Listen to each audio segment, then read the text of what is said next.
It's time now for a look at least in local sports and sports. High school baseball team travel to Savannah Tuesday to take on the BC Cadets in the first of three games with the Cadets this week. BC wins game 1 7-4 and takes a 1-0 lead in the best of three series. Jackets had an early lead with a solo home run in the first inning by Nick Thomas, but the Cadets tied the score in the bottom of the first 1-1 and then take a 6-1 lead in the bottom of the fourth with the bases loaded double. Wayne would cut the deficit to 6-4 in the top of the fifth with 4 hits of their own. Key hit a double by Rowan Bland, but that's as close as the Jackets would get yesterday. BC adds a run in the fifth to make the final 7-4. BC 7 runs on 6 hits. Wayne County 4 runs on 7 hits. Nick Thomas 3 for 4 with 3 of the hits, including the leadoff home run. Deacon Yeomans went 2 for 4. Jackets back in action Thursday at home, hosting BC for Game 2. Game 3 Friday back in Savannah at Benedictine High School. Before the game tomorrow, the Hall of Fame recognition that takes place at 5:40. Those taking part are asked to be there around 5:30. In Game 3 of the series back in Savannah on Friday, and all the games at 6 p.m. Again tomorrow. Game 2, Game 3 on Friday. Another region play, Ware County improves to 4-0. They defeated Perry yesterday 7-6 at Perry. So currently Ware's at 4-0, BC and Wayne at 3-1, but BC has a tiebreaker. So in one game, Wayne County fell from first to third in the region standings, but a long way to go to decide the region championship. And once again, the next broadcast tomorrow, 6 p.m., Wayne County hosts BC.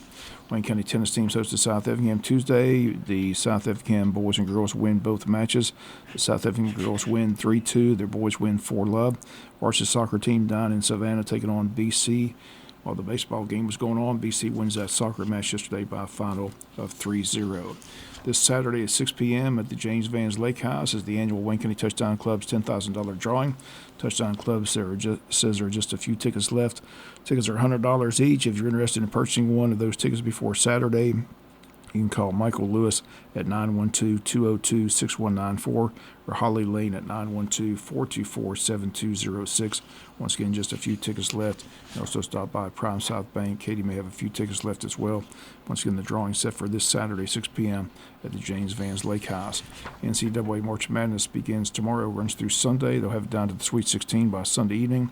Number 1 seeds are Auburn, Florida from the SEC, along with Houston and Duke. The 2 seeds are St. John's, Tennessee, Alabama, Michigan State.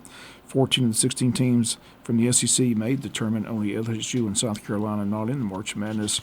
Once again, it all begins tomorrow, and tomorrow on the Wednesday Sportscast will tell you who'll be cutting down the nets at the end of the tournament. Women's tournament gets underway today. The 2 USCs favored to win. Ladies of South Carolina and ladies of Southern California, the 2 favorites. UConn always a factor in that women's NCAA March Madness begins today. And Georgia Tech in the NIT event last night, Boston round 1 by Jacksonville State. Final score Tuesday, Jacksonville State 81, Tech 64. Tech finishes the season with a record of 17 wins and 17 losses. Finally, in sports, spring training baseball winding down. Soon the MLB season begins. The date of day 1 is March 27th. Braves begin the season on the road at San Diego, a 4:10 afternoon game.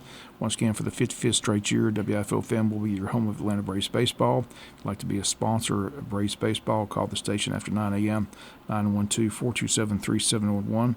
Great package, and Braves baseball will listen to on the radio. Great way to reach your customers. And Braves baseball set to begin March 27th, a Thursday game at San Diego at 4:10. Braves home opener is set for Friday, April 4th, when they host the Miami Marlins at 7:15 in Atlanta. That's going to do it for latest in local sports.